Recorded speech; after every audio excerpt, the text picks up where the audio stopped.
Good morning. Welcome back to the Divine Now. Before I begin, just a reminder if you like what you hear, please subscribe and click the notification bell so that you can receive a message when um, I send out a new message or a new word of encouragement.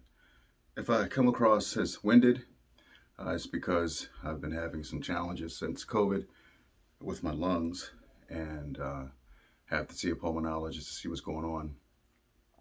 But this challenge has given me appreciation for oxygen and the ability to breathe. So I'll get through this. Don't know what it is, but it's another life lesson.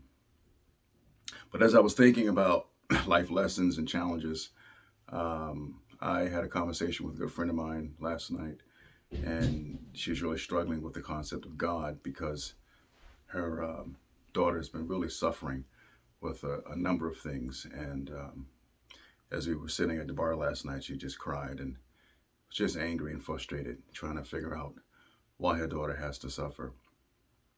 And the best I can do in that moment was just sit next to her and listen, be a friend, collect her tears with my heart, and let her cry.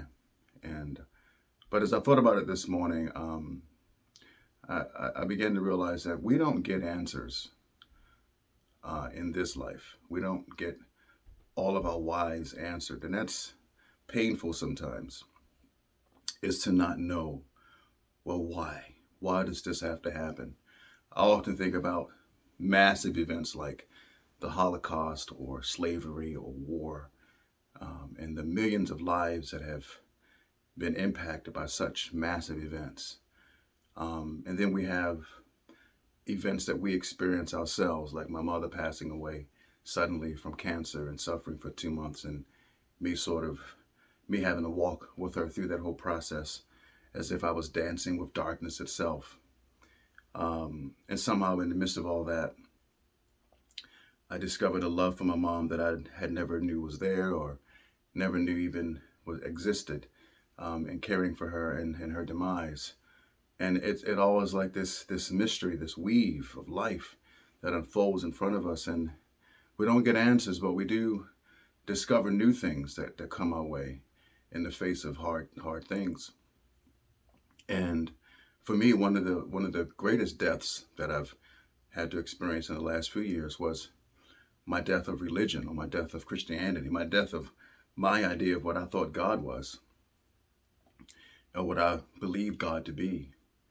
And I've come to, for me now today, accept that for me to discover God, I, I had to lose God. I had to lose the very notion of what I thought God was to find my own path, my own way, my own course, my own language, my own peace with myself in this life. And I think ultimately that's where we're trying to come to is finding peace with ourselves in this place, in this world. How do I find peace with myself? Which I believe ultimately equals peace with God, whatever God is. Um, if there is a God or there is something behind everything that there is, but what do we call that? And maybe it's this nameless force, this nameless identity. Some say Jesus, some say Buddha, some say a number of things to sort of capsulate God so that we can feel good about it. But the universe is expansive and continues to expand. We can't even reach the edges of the universe. How do we begin to reach the edges of whatever God is? And life is that. It's this strange, crazy dance of yeses and nos and ups and downs and pains and joys and successes and failures. It's like this strange soup that we all have to eat. I remember watching The Little Rascals when I was a little boy, and there was an episode when Mrs. Crabtree would force the kids to drink castor oil, and they would because castor oil has all these health benefits, and every day as they started class, they would drink this big giant spoon of castor oil, and they would swallow it reluctantly, and they made these ugly faces, and I remember Buckwheat making this face like it was just disgusting to swallow this castor oil. You know, sometimes life is like castor oil that we're all forced to swallow. And yet somehow there's a benefit in it, even if we don't see the benefit in it. There is benefit in the pain. There's benefit in the chaos. There's benefit in the tears. Somehow, in order to appreciate the day, we have to experience the night. Mother Teresa called it the dark night of the soul when she was questioning her relationship with God and whether God even existed. That just seems to be a part of life. And Viktor Frankl, who wrote the book, The Meaning of the Search of the Man's Search for Meaning, he experienced the Holocaust.